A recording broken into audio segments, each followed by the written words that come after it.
Hola a todos. Sigamos con el capítulo número 7, o sea, campo magnético. Veamos fuerza magnética sobre un conductor con corriente. Fuerza magnética sobre un conductor con corriente. Aquí lo que vamos a ver es cómo se afecta un conductor por el cual circula una corriente cuando está dentro de un campo magnético. Vamos a ver qué le ocurre a ese conductor. Entonces supongamos que tenemos en una región del espacio un campo magnético. Supongamos que la dirección de ese campo magnético está entrando al tablero. Como ya saben ustedes, estas crucecitas indican que la dirección, o mejor dicho, el sentido del campo magnético está entrando al tablero. Y vamos a suponer que su magnitud es constante. Campo magnético entrando al tablero. Supongamos esa región donde hay un campo magnético. Ese campo magnético puede ser producido por un imán o por dos polos de un electroimán, etc. Supongamos que por ahí hay un alambre por el cual circula una corriente de un circuito cualquiera. Cojamos una sección de ese circuito, un alambre por el cual circule corriente. Supongamos que el alambre, la porción de alambre es este. Esta es la porción del alambre. Y la corriente va en este sentido.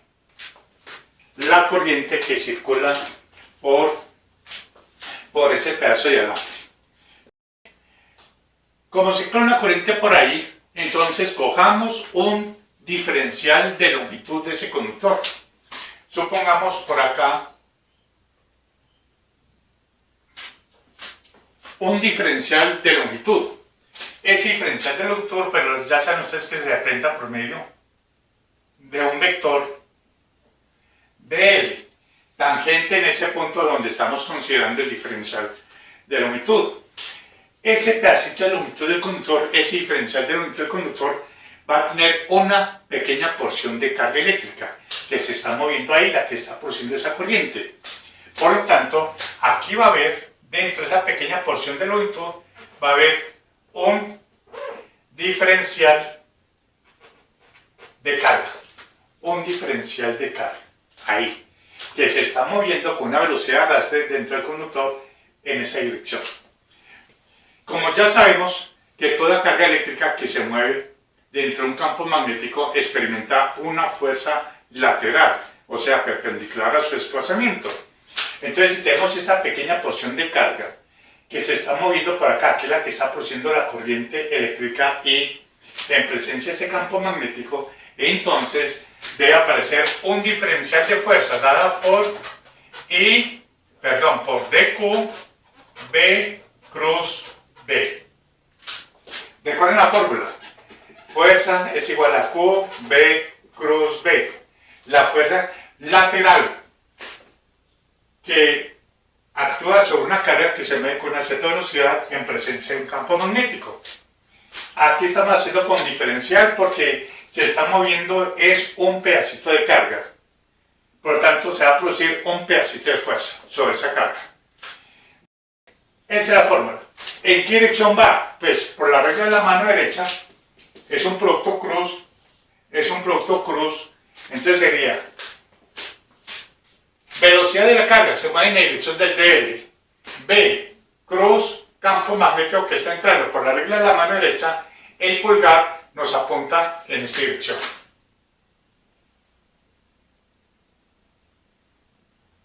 Diferencial de fuerza.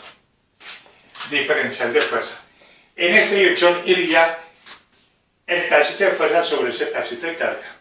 Entonces, resolviendo ese producto cruz, tenemos que el diferencial de fuerza es igual. Bueno, dejémoslo así en forma vectorial. dQ, velocidad. ¿Cuál es la velocidad con que se mueve esa partícula dQ? En un dl. Pues simplemente la velocidad es dl por unidad de tiempo. dt. Cruz B. ¿Pero qué es dQ sobre t? Carga por unidad de tiempo es intensidad de la corriente I.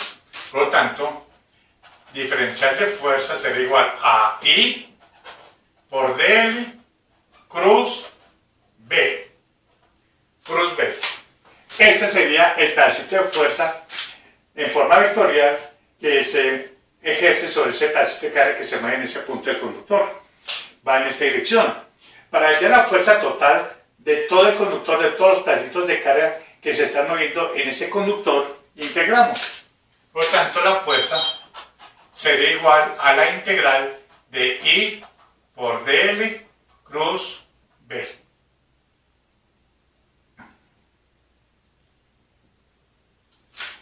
Esa sería la expresión para calcular la fuerza total que se ejerce sobre un conductor por el cual circula una corriente I en presencia o sumergida ese conductor en un campo magnético constante. Esa es la expresión. Conclusión. Siempre cuando por un conductor circula una corriente y se encuentra dentro de un campo magnético, siempre vamos a esperar que sobre ese conductor se ejerza una fuerza magnética perpendicular. ¿Perpendicular a quién? Pues perpendicular a la dirección de la corriente. Observen, la dirección de la corriente en este punto va tangencialmente al conductor y perpendicular al campo magnético. Perpendicular a la dirección de la corriente y perpendicular al campo magnético. Ahora, ese es un caso general, ese es el caso general.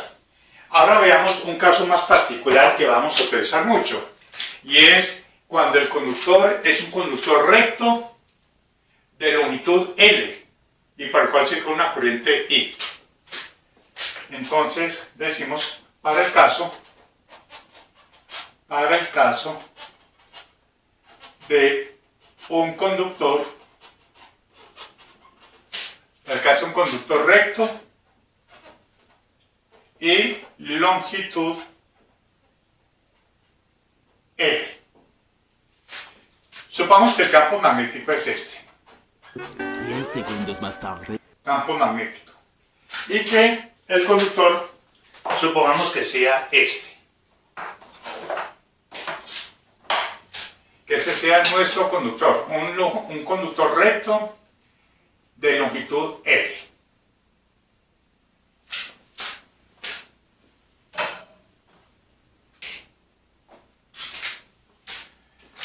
Supongamos que sea de A hacia B los extremos y la corriente, vamos a suponer que la corriente circula de abajo hacia arriba, la corriente I, y que la longitud del conductor sea L.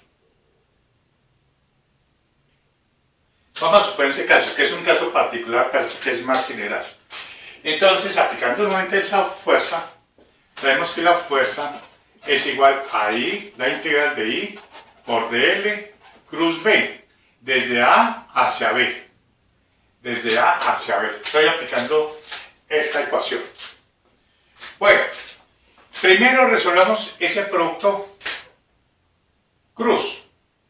Entonces, al resolver ese producto cruz, estamos hallando ya la magnitud o el módulo de la fuerza. Sería I por dl por B por el seno formado entre la corriente que va hacia arriba y el campo magnético que está entrando. Por lo tanto, forman un ángulo de 90 grados. Seno de 90 grados. ¿Desde dónde? Desde A hasta B. Miren bien, estoy hallando la magnitud de la fuerza. La dirección, ¿hacia dónde iría? Corriente, cruz, campo magnético, estaría hacia acá. Esta sería la dirección de la fuerza. La dirección de la fuerza sobre ese conductor. Sigamos acá. La magnitud sería entonces igual a la integral de I por dl por B. Seno de 90 nos da 1. ¿Desde dónde? Desde A hasta B. Y esto es igual. La corriente en todo punto del conductor es constante, una corriente I, sale la integral. El campo magnético es constante en cualquier punto de ese conductor, sale la integral. Nos queda la integral desde A hasta B de L. La integral de L desde A hasta B es la longitud del conductor L. Por lo tanto, la fuerza, la magnitud de la fuerza es I por B por L. I por B por L. Esa es la magnitud de la fuerza.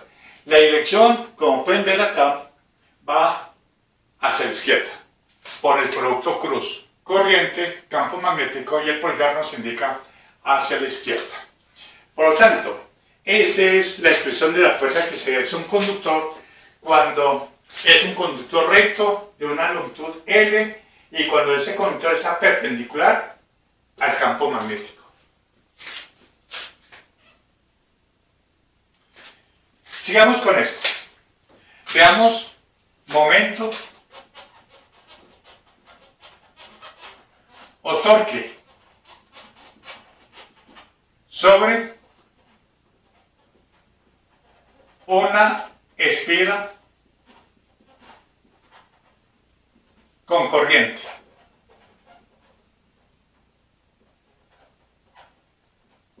Momento o torque sobre una espira con corriente. Bien, de pronto algunos de ustedes no saben lo que es una espira, ya que en la vamos a utilizar mucho lo que es la palabra espira. Una espira simplemente es una vuelta que se le hace a un alambre. A un alambre por el cual circula una corriente, se le da una vuelta a ese alambre, y, o sea, como en forma de un bucle, y ese bucle se le llama una espira. Hay formas diferentes de espiras. Si se le hace una vuelta completa, un bucle en forma de un rectángulo, tenemos una espira rectangular. Si cogemos el alambre y lo formamos de una manera circular, un bucle en forma circular, tenemos una espira circular. Pero en general, toda espira simplemente es una vuelta que se le da a un alambre, por el cual circula una corriente. Entonces, vamos a analizar qué le ocurre a esa espira. Vamos a poner una espira rectangular que se encuentra sumergido dentro de un campo magnético. Vamos a suponer que nuestro campo magnético acá es entrando al tablero nuevamente. Como ya saben, esta X representa la dirección y el sentido del campo magnético. Campo magnético constante. Y vamos a colocar acá una espira rectangular. Supongamos esta espira. Una eternidad más tarde. Una espira cuyas dimensiones de esa espira, supongamos que esta distancia sea A y esta distancia sea, o esta longitud sea B. De dimensiones A, B. Una espira rectangular. Le hacemos circular por acá una corriente I.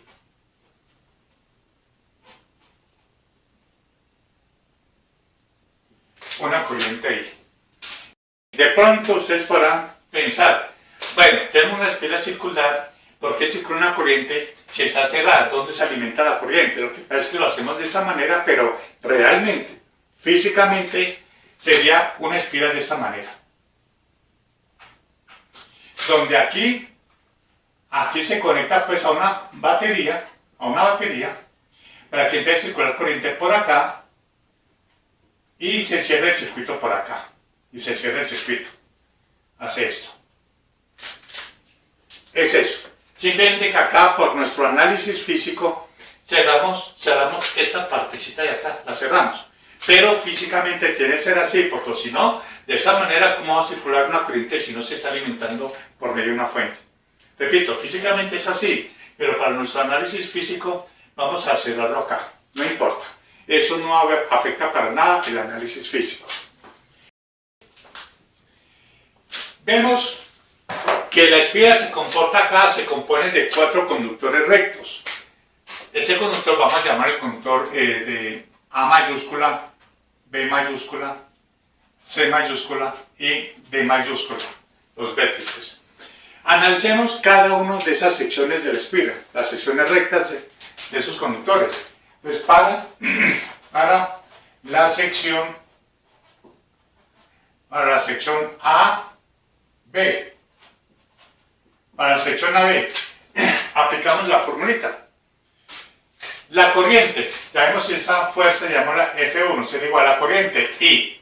Miren la corriente I. Campo magnético, la magnitud B. La longitud viene a ser acá A. Esa es la magnitud de esa fuerza. Ahora, ¿en qué dirección va? Apliquemos la regla de la mano derecha. Corriente, campo magnético y el pulgar nos apunta hacia acá. F1. Llamamos la fuerza F1 hacia la izquierda sobre esta porción de conductor de esa espiga. Ahora hagamos lo mismo para la sección BC. Para la sección BC. Llamemos la fuerza F2. Como se trata de un conductor recto de longitud B, dentro de un campo magnético constante, aplicamos nuevamente la fórmula. Sería corriente I, campo magnético, en cualquier punto sobre ese conductor es B, y la longitud de ese conductor es B. Sentido y dirección va corriente, campo magnético y el pulgar apunta hacia arriba. Por lo tanto, la fuerza acá sobre ese lado del conductor BC es una fuerza F2, va hacia arriba. Vamos para la sección CD. Para la sección CD. Para la sección CD tenemos, nuevamente es un conductor recto, entonces llamamos esa fuerza F, llamémosla F1. F1 será igual, corriente y campo magnético acá, que es B, por esta longitud que viene a ser A. O sea que tiene la misma magnitud de la fuerza F1. Pero ¿cuál sería la dirección? Corriente va hacia abajo, campo magnético entrando, por lo tanto el pulgar apunta hacia allá. O sea que la fuerza sobre ese conductor CD, llamémoslo fuerza F1, que es de igual magnitud, mire, de la fuerza F1, pero en dirección contraria. Ahora lleguemos para la sección DA. Para la sección DA.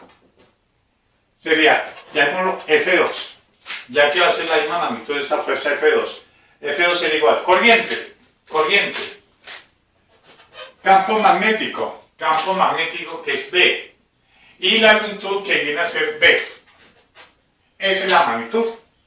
La misma magnitud es la fuerza de acá, BC. ¿Pero en qué dirección y sentido va? Corriente va hacia allá, campo magnético va entrando, por lo tanto el pulgar apunta hacia abajo. Hacia abajo, llamamos la fuerza F2. F2. Por lo tanto, como pueden ver ustedes, estos dos lados de la esfera apuntan fuerzas hacia allá. Es decir, se repelen. O mejor dicho, se repelen no. Fuerzas en direcciones contrarias. Y estas dos en direcciones contrarias. Por lo tanto, la fuerza neta, en esta forma como se encuentra la esfera con respecto al campo magnético, la fuerza neta es cero. Porque entre F1 y F2 se contrarrestan las fuerzas y F2 con este F2 se contrarrestan las fuerzas. Es como tener esta esfera vista de esta manera, y aquí hay una fuerza hacia arriba, una fuerza hacia abajo de igual valor, pero en sentido contrario, se anulan, y dos fuerzas, una hacia allá, otra hacia acá, de igual valor, y se anulan. Por lo tanto, la fuerza neta sobre esa esfera es cero. En esas condiciones es cero. Pero ¿qué pasa? ¿Qué pasa si yo hago lo siguiente? Si coloco estas pirámides que estaban así y el campo magnético la atraviesa. Esa es la espira. Vamos a suponer que esa es la espira. Y la corriente va en ese sentido. Supongamos que la espira se le va a dar una inclinación. Supongamos una inclinación así. Es decir, que no se encuentre sobre ese plano interior, sino que lo inclinamos de esa manera. Con respecto al campo magnético. Vamos a ver qué le ocurre a la espira cuando está inclinado de esta manera. Para eso, para hacer bien el análisis físico, miremos esta nueva configuración desde acá. Miremoslo desde acá hacia acá. Por lo tanto, si lo miramos desde acá, vemos que el campo magnético apunta, desde mi punto de vista de acá, apunta de izquierda a derecha porque está entrando. Entonces, dibujamos ese campo magnético de izquierda a derecha. Este de acá.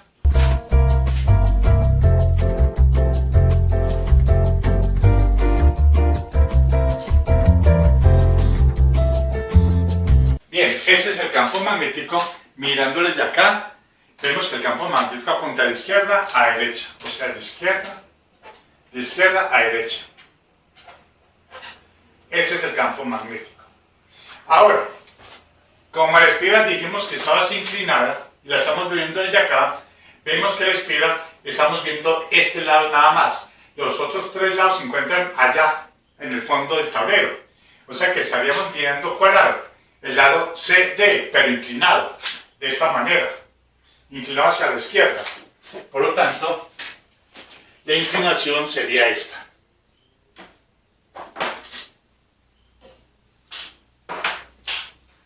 Sería esta, hacia la izquierda. Debo ir rápido. Los otros tres lados se encuentran allá, entrando al tablero.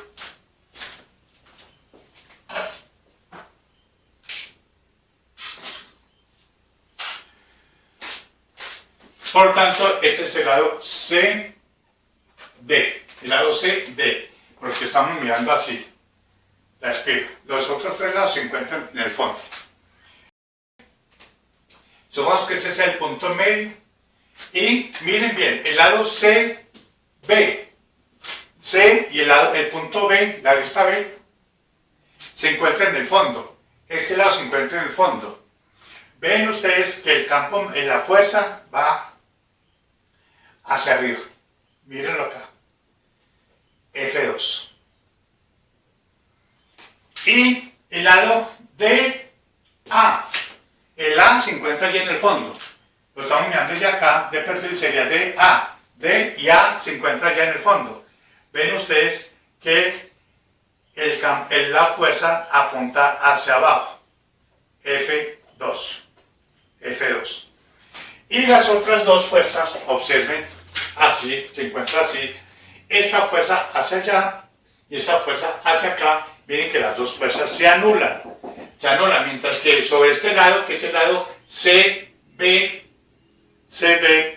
y el lado DA, la fuerza sobre este lado va hacia arriba y la fuerza sobre este lado va hacia abajo. Por lo tanto, observen que trata de girar o producir un torque, un momento con respecto al centro de esa espiral. Observen, una fuerza hacia arriba y acá una fuerza hacia abajo, trata de girar la espiral. Por lo tanto, se produce un momento con respecto al punto O debido a esas dos fuerzas. Las otras dos, allá acá y al fondo, se anulan.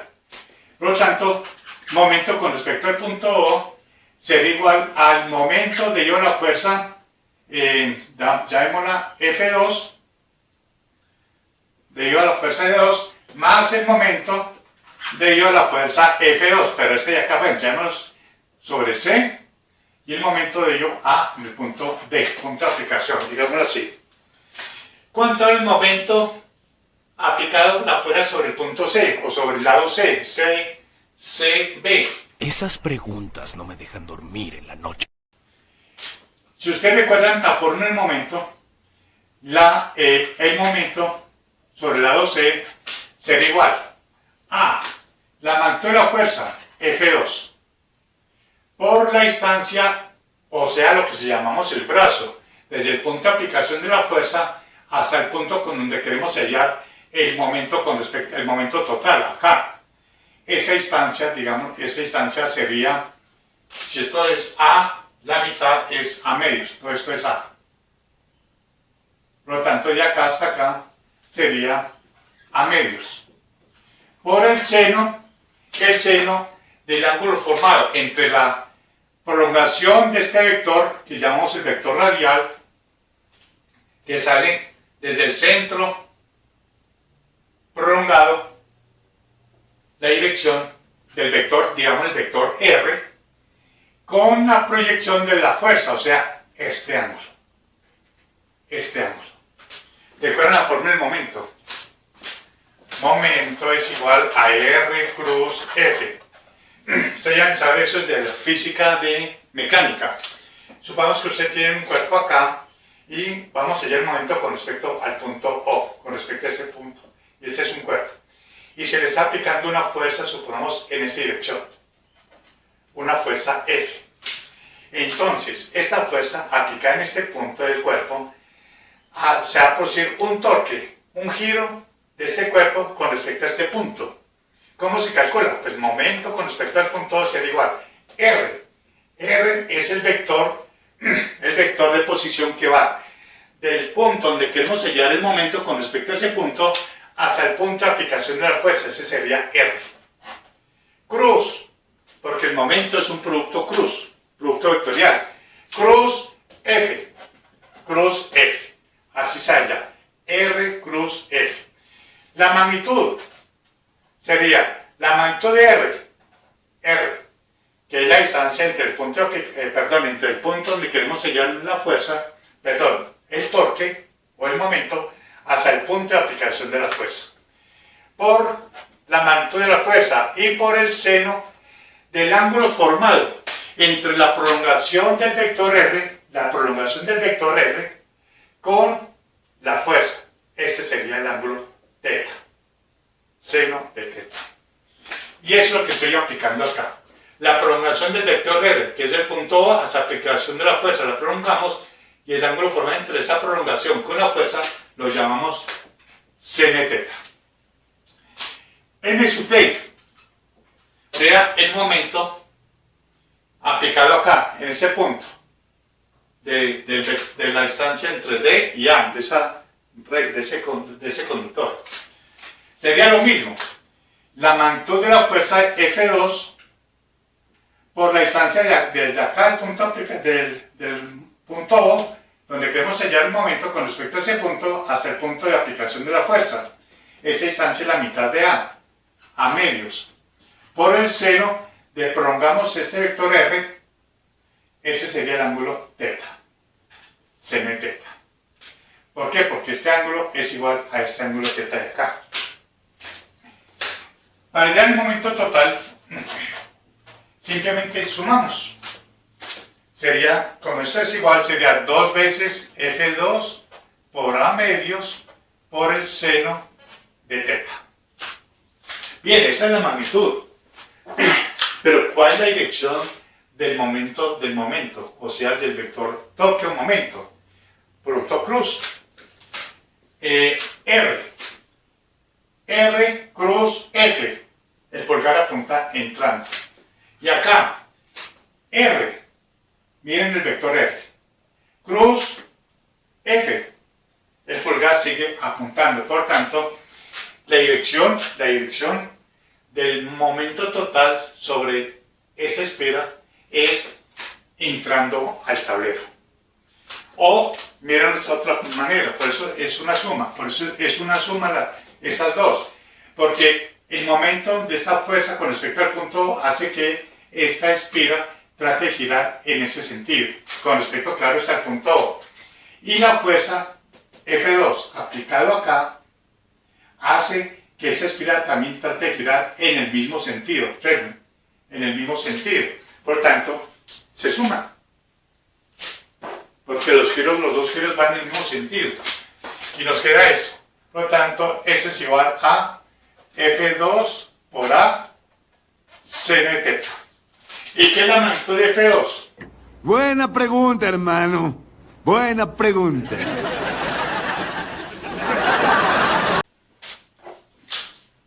La magnitud de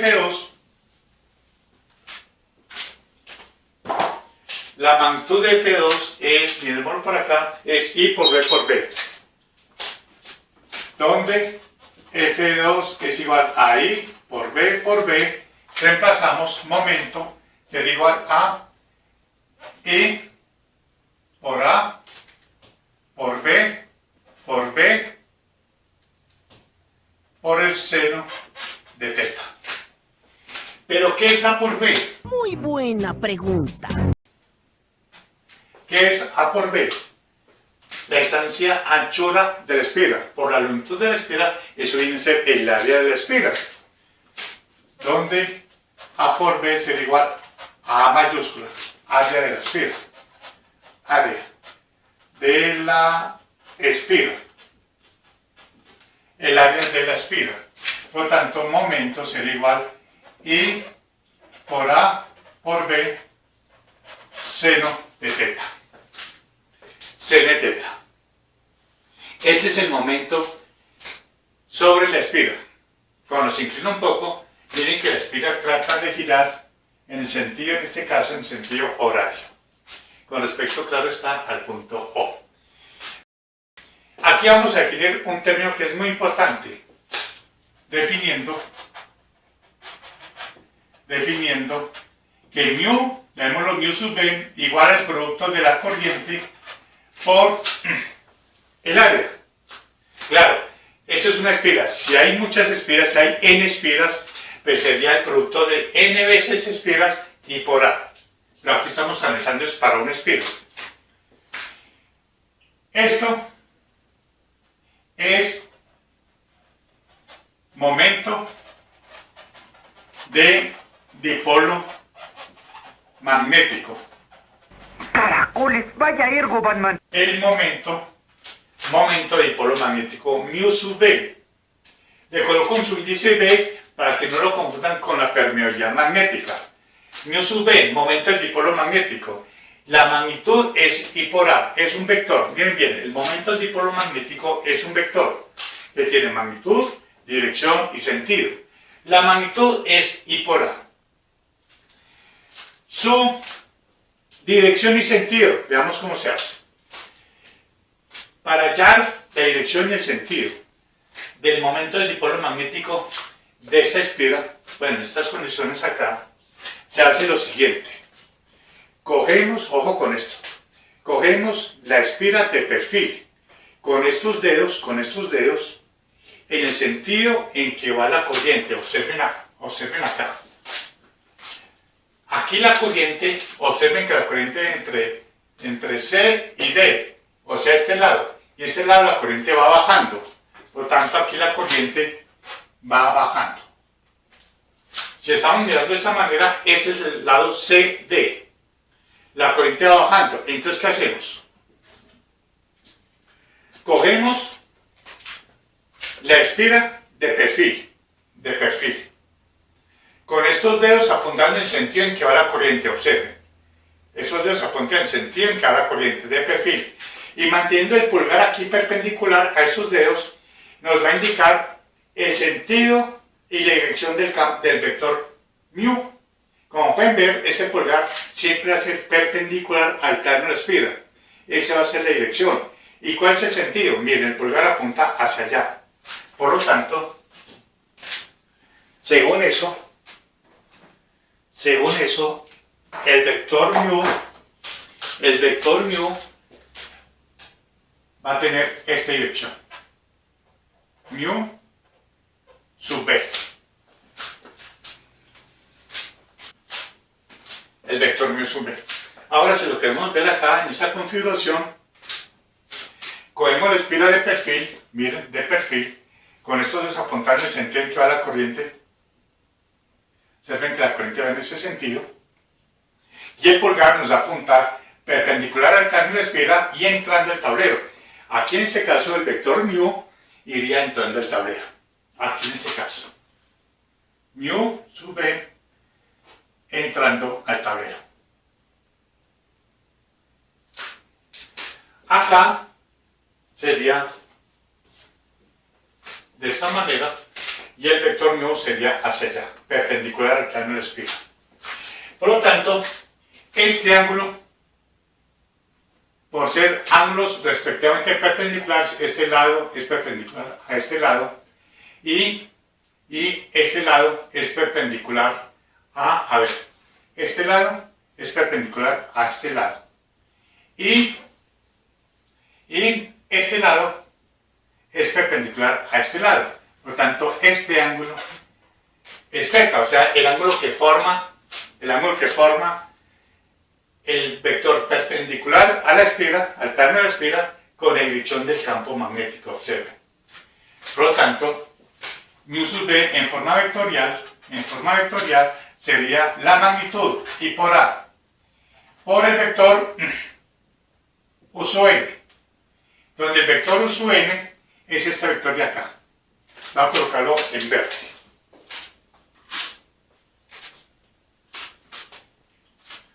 Este vector.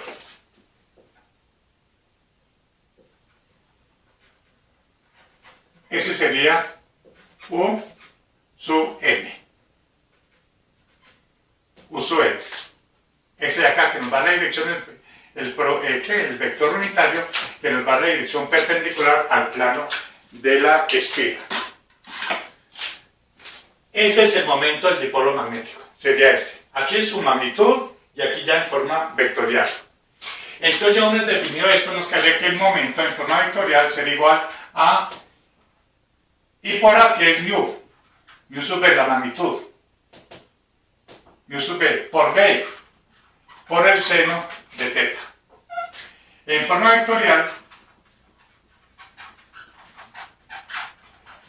vectorial, nos quedaría que esto sería un producto cruz de mu sub b cruz b. Por lo tanto, esa es la expresión. Brillante deducción, Batman. Jamás se me hubiera ocurrido. Para calcular el torque que experimenta una espira por el cual circula una corriente y se encuentra esa espira dentro de un campo magnético. ¿Qué hace entonces? ¿Cuál es el fenómeno físico?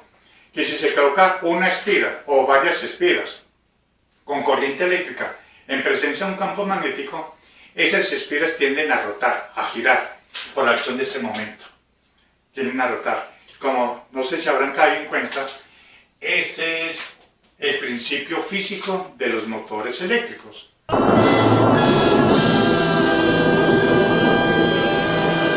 Un motor eléctrico, ¿por qué gira un motor eléctrico? Porque tenemos tres partes fundamentales. Primera, el campo magnético. El motor, dentro del motor hay un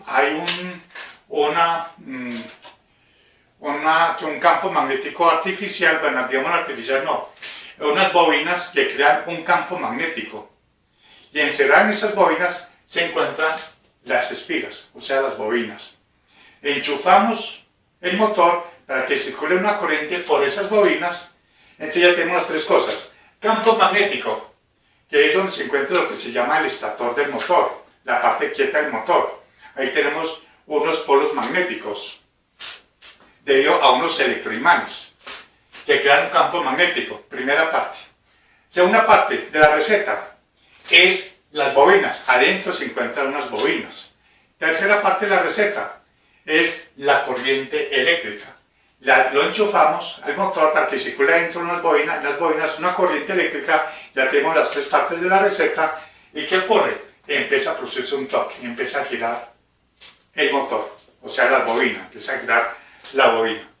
Esa es la parte o el principio fundamental de los motores eléctricos y también de los aparatos de medida análogos, o sea, los de aguja. También funcionan bajo este mismo principio. Bueno,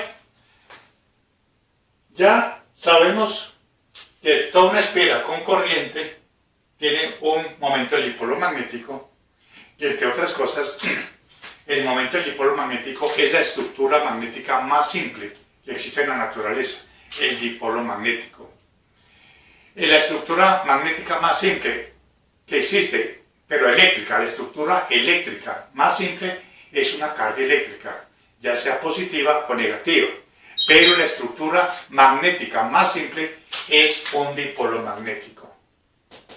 Es un dipolo magnético, o sea que un dipolo magnético puede ser un imancito que tenga norte y sur, eso está asociado a un dipolo magnético. O una pequeña corriente eléctrica, eso está asociado a un dipolo magnético, a un momento de dipolo magnético. Observen, una corriente eléctrica. Bueno, vamos a ver qué ocurre cuando se hace trabajo para girar esa espiral desde un ángulo inicial teta sub 0 hasta un ángulo final teta, cualquiera. Entonces vamos a ver que ese trabajo que se hace se convierte en energía potencial almacenada en el sistema compuesto por la espiral y el campo magnético. Entonces, como un subtítulo podríamos decir energía potencial. El tiempo, como dice el dicho, apremia. Energía potencial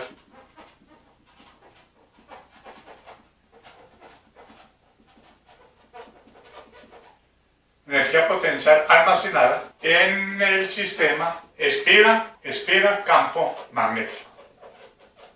Espira campo. Entonces, considerando nuevamente esta imagen, vamos a hallar la energía potencial. ¿Para eso qué se hace? Pues simplemente es el trabajo que tiene que hacer un agente externo para girar ese dipolo desde un ángulo inicial, supongamos ahí teta sub 0, hasta un ángulo final teta, y lo dejamos ahí. Ese trabajo que tuvo que hacer el agente externo para girar, por decir algo. Si tenemos la espiral de esta manera, formando un cierto ángulo con respecto al campo magnético, un ángulo, digamos, teta sub 0, y un agente externo hace lo siguiente: gira la espiral ya sea hacia allá o hacia acá, otro ángulo, y lo deja nuevamente ahí, en ese otro ángulo. El agente externo tuvo que hacer trabajo para rotar esa espiral. Una vez dejado la espiral en esa posición, ese trabajo que hizo el agente externo se convierte en energía potencial almacenada en el sistema compuesto por la espiral y por el campo magnético. Por lo tanto, para hallar la energía potencial necesitamos hallar el trabajo que se tuvo que hacer para rotar la espiral. Y ustedes saben que el trabajo para rotar una espiral es la integral desde teta sub 0 hasta un ángulo final teta de m sub 0 punto de teta. Ustedes recuerdan esa fórmula de mecánica cuando, si es que llegaron a ver mecánica de rotación. Mecánica y dinámica de rotacional, más exactamente. Se llega a esa expresión. Miren que es un producto punto. Tenemos el momento. Aquí lo tenemos. Su magnitud es mu por b seno de teta. Y diferencial de teta. Entonces, resolviendo esto nos quedaría que el producto punto acá sería m sub 0, diferencial de teta, por el coseno, porque es un producto punto, por el coseno de 0 grados. Desde teta sub 0 hasta teta, el ángulo formado entre el diferencial de teta, o sea, el diferencial de desplazamiento, que es un vector, así como el desplazamiento lineal es un vector, que es el vector de desplazamiento, aquí también hay un vector de desplazamiento angular. Y forma, en ese caso, forma la misma dirección con el momento.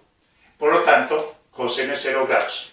Coseno de 0 grados nos da 1. Entonces nos quedaría que el trabajo sería igual a la integral teta sub 0, teta sub 0, teta, de n sub 0 por diferencial de teta. Esto es igual, teta sub 0, teta, de n sub 0, en magnitud, míralo acá, mu sub b por b, seno de teta por diferencial de teta. Saquemos constantes. Mu sub b, el momento del dipolo y campo magnético, miren que son constantes, y mu sub b, miren que mientras la corriente no cambie, el área de la espiral no cambie. Bueno, una cosa, las unidades del momento del dipolo. Las unidades del momento del dipolo se observan acá. La corriente se da en amperios y el área en metros cuadrados, si estamos trabajando el sistema MKS. Por lo tanto, sería amperios por metro cuadrado. Esa es la unidad del momento del dipolo magnético. Amperios por metro cuadrado. Saquemos constantes. Trabajo será igual a mu sub b por b, la integral desde teta sub 0 hasta teta, de seno de teta por diferencial de teta. Resolviendo esta integral nos quedaría mu sub b por b, la integral de seno de teta es menos coseno de teta, desde teta sub 0 hasta teta. Colocando los límites, trabajo será igual a mu sub b por b, menos coseno de teta, y menos por menos nos da más coseno de teta sub 0. Ese es el trabajo que debe hacer un agente externo para girar la espiral de un ángulo inicial teta sub 0 hasta un ángulo final teta. Ese trabajo, una vez dejado ahí la espiral en su nueva posición angular, se convierte en energía potencial. Y miremos la relación que existe. Trabajo o la energía potencial es igual a menos trabajo. Menos trabajo. ¿Recuerdan esto? O en otras palabras, digamos de esta manera mejor, que bueno, aquí podemos decir que U menos U sub 0, o sea, el cambio de la energía potencial es igual al trabajo. U sub B por B menos coseno de teta más coseno de teta sub 0. Entonces, como estamos aquí hallando una energía potencial, y que ustedes recuerdan que cuando llamamos una energía potencial, siempre es bueno tomar un punto de referencia donde el potencial en ese punto sea 0. A eso se le llama estrategia. Por convención. Aquí en nuestro punto ya no es un punto, sino un ángulo donde la energía potencial allí sea 0. Por simplicidad, nuestra convención es que si hacemos teta sub 0 igual a pi medios, si teta sub 0 es igual a pi medios como ángulo de referencia, ¿por qué lo hacemos pi medios? ¡Qué buena pregunta! Porque coseno de pi medios nos da 0. O sea que ahí por simplicidad tomamos que nuestro punto de referencia de la energía potencial sea 0, es cuando la bobina o la espiral se encuentra en pi medios. ¿Dónde estaría en pi medios? Estaría así. ¿Por qué? Porque pi medios es el ángulo formado entre el momento del dipolo, que va hacia arriba, con la dirección del campo magnético, que va horizontal, forma 90 grados. Forma 90 grados. Recuerden, el ángulo teta, acá, es el ángulo formado entre el momento del dipolo, que es un vector perpendicular al plano de la espiral, con la dirección del campo magnético. Entonces acá, la energía potencial es 0 de esa espiral cuando la espiral se encuentra así, de esa manera. Momento del dipolo hacia arriba, campo magnético hacia allá, forma 90 grados, coseno 90 nos da 0. Entonces, en ese punto, la energía potencial U sub 0 es 0. Entonces nos quedaría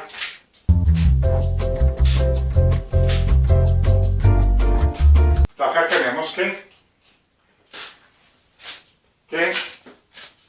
U, acá dijimos que el trabajo es igual al cambio de la energía potencial. Recuerden, el cambio de energía, el trabajo, miren bien, el trabajo es igual al cambio de la energía potencial. Eso es, ese signo es cuando el trabajo está haciendo un agente externo.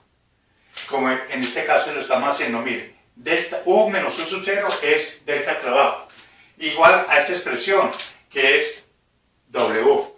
Lo reemplazamos acá, entonces decimos que coseno de pi medio nos da 0 y en ese punto la energía potencial debe ser 0 por convención. Entonces U sub 0 será igual a 0. Por lo tanto, ¿cuál sería la energía potencial en la nueva posición angular? U será igual a 0 menos mu sub B por B coseno de teta. Así nos quedaría la expresión. Coseno de pi medio nos da 0. Por lo tanto, esa es la energía potencial almacenada cuando la espiral gira. Pero partiendo de esa posición de 0 grados, perdón, de pi medios, y gira, ya sea en ese sentido o en ese sentido, un cierto ángulo, pero con respecto a la posición cuando se encuentra así, perpendicular, momento del dipolo con el campo magnético. Entonces la espiral gira, si está así, se encuentra 0 grados. Y el ángulo teta es cuando se gira hacia acá o hacia allá, pero otro ángulo cualquiera. Esa es la expresión. Como pueden ver, B es un campo magnético que es un vector mu sub b es un vector, multiplicado por el coseno de teta, que es el ángulo formado entre esos dos vectores. Pueden ver ustedes que esto es un producto punto, menos mu punto b. Caracoles, Batman, ¿hay algo que no sepas? ¿Cómo no, Robin? Pero no sé qué es.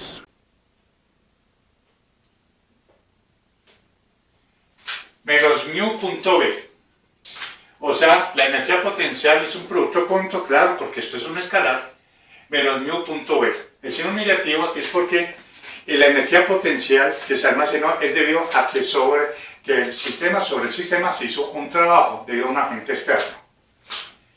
Mu sub b punto b, esa es la fórmula de la energía potencial almacenada cuando se ha girado desde una posición de pin medios, ya saben cuál es la posición pin medios de la esfera con el campo, hasta una posición diferente, un ángulo diferente. Si esto está en amperios por metro cuadrado y esto en Weber sobre metro cuadrado, esto nos debe dar en joules, la energía potencial. Muchísimas gracias, doy clases los jueves, no cobro mucho.